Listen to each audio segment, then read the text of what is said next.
हमारे चैनल को सब्सक्राइब करें और नए अपडेट पाने के लिए बेल आइकन पर क्लिक करें। हेलो दोस्तों, स्वागत है आप सभी का आपके अपने चैनल संस्कृत इन ईजी वे में। आज हम जो वीडियो लेकर आए हैं वो है माध्यमिक शिक्षा बोर्ड के बड़े फैसले के बारे में। माध्यमिक शिक्षा बोर्ड ने फैसला लिया है पाठ्यक्रम में की है 40% तक की कटौती। तो आज हम कक्षा 9th के लिए विषय संस्कृत के लिए लेके आए हैं यह वीडियो, जिसमें हम आपको बताएंगे कितना पाठ्यक्रम अब बचा है संशोधित पाठ्यक्रम में और कितनी कटौती की गई है। तो 40% तक की कटौती कर दी गई है और 60% पाठ्यक्रम ही अब आपके सिलेबस में रहेगा। इस संशोधित पाठ्यक्रम में माध्यमिक शिक्षा बोर्ड ने विषयों की मूल अवधारणा के ज्ञान पर विशेष जोर दिया है। तो हम इसमें जानेंगे जो पाठ्यक्रम आ रहा है वो अब कितने मार्क्स का होगा।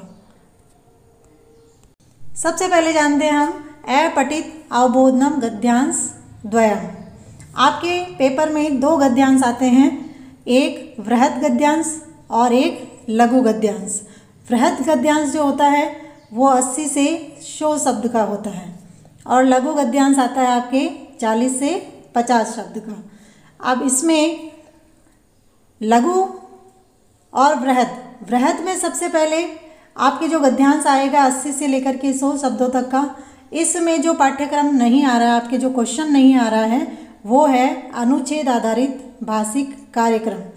यानी आपके गद्यांश में व्याकरण से संबंधित प्रश्न नहीं पूछा जाएगा, केवल आपको शीर्षक से संबंधित और एक पदेन और पूर्ण वाक्यन संबंधी प्रश्न पूछे जाएंगे। अब है कि ये कितने नंबर के आएंगे। तो शीर्षक प्रधान जो प्रश्न पूछा जाएगा वो होगा आपके 2 मार्क्स का, और प्रश्न जो पूछे जाएंगे संस्कृत में एक पद और पूर्ण वाक्य वाले वो होंगे आपके 8 नंबर के। इसके बाद में है लघु गद्यांश। लघु गद्यांश जो 40 और 50 के बीच के शब्दों का आएगा, एक सरल गद्यांश दिया जाएगा। इसमें केवल आपको एक ही क्वेश्चन पूछा जाएगा, वो है एक पद और पूर्ण वाक्यन का। अनुच्छेद आधारित भाषिक कार्यक्रम आपको नहीं पूछा जाएगा, इसमें भी ग्रामर से संबंधित आपको प्रश्न नहीं पूछा जाएगा। जो प्रश्न उत्तर पूछे जाएंगे वो होंगे आपके 5 मार्क्स के।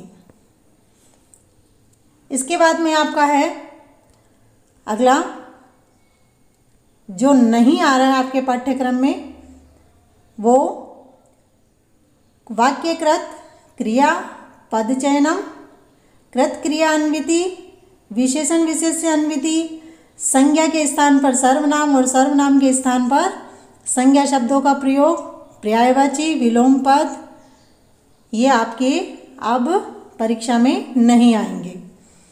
अब नंबर 2 रचनात्मक कार्य। रचनात्मक कार्य में आपके संकेतधारित अभिनंदन पत्र पूछा जा सकता है, बधाई पत्र पूछा जा सकता है, निमंत्रण पत्र पूछा जा सकता है और प्राचार्य को प्रार्थना पत्र पूछा जा सकता है। तो ये आपके कितने मार्क्स का आएगा, वो है 7 मार्क्स।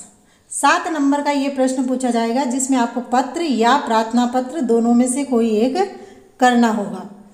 इसके बाद में संकेतधारित वार्तालाप जो है वो भी अब आपके नहीं आ रहा है। संकेतधारित लघु कथा चित्र वर्णन आपके आ रहा है, जो आएगा 10 मार्क्स का। और इसके बाद में है पाठ्य पुस्तक से आपको 2 श्लोक पूछे जाएंगे, वो होंगे 8 नंबर के। पहले ये 5 नंबर का आता था, अब ये 8 नंबर के होंगे 2 श्लोक जो आपके पाठ्य पुस्तक से पूछे जाएंगे। व्याकरण संबंधी जो प्रश्न पूछे जाते हैं प्रश्न पत्र में, उसमें वाक्यसु अनुच्छेदे वा संधि कार्यक्रम, संधि कार्य में आपको स्वर संधि पूछी जाएगी, जिसमें दीर्घ, गुण, वृद्धि और यण संधि। इसमें आपको संधि विच्छेद की संधि बनानी होगी और संधि का संधि विच्छेद करना होगा। तो ये प्रश्न आपके आएगा 4 नंबर का। इसके बाद में विसर्ग संधि आपकी नहीं आ रही है इस बार प्रश्न पत्र में। समास नहीं आ रहे हैं आपके प्रश्न पत्र में, इसे भी हटा दिया गया है, इस भाग को भी। इसके बाद में कारक, ये भी आपके प्रश्न पत्र में नहीं आ रहे हैं। प्रत्यय, प्रत्यय पूछे जाएंगे प्रश्न पत्र में, इसमें भी कुछ प्रत्यय हटा दिए गए हैं। जिन प्रत्ययों में आपके हैं तुमुन,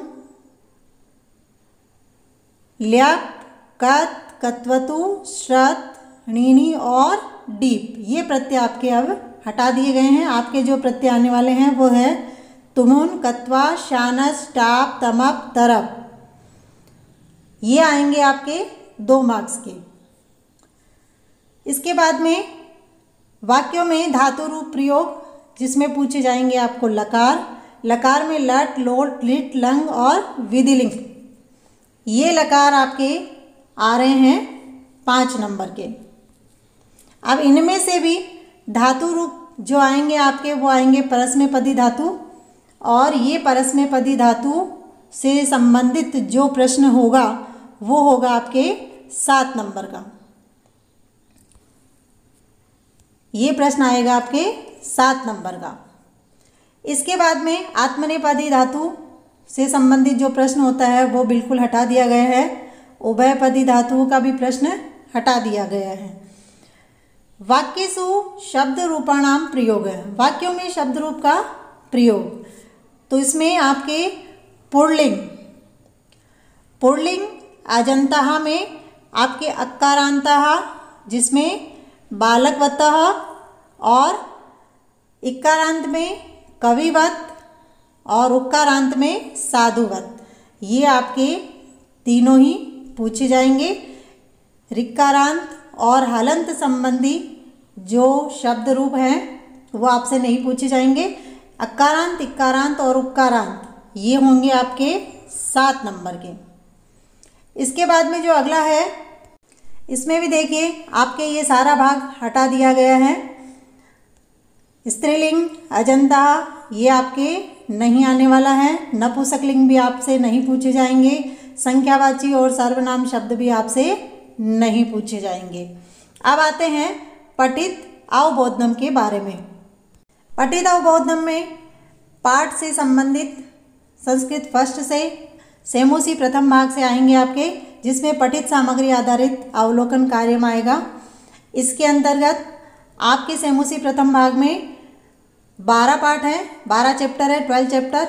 इनमें से आपके 5 चैप्टर हटा दिए गए हैं, 5 चैप्टर हटा दिए गए हैं। इनमें से हटाए गए जो चैप्टर है वो है द्वितीय पाठ स्वर्णकाकः, सप्तम पाठ प्रत्यभिज्ञानम, 9वां पाठ सिक्ता सेतुः, 10वां पाठ जटायुशौर्यम और 12वां पाठः वाग्मय प्राणस्वरूपम।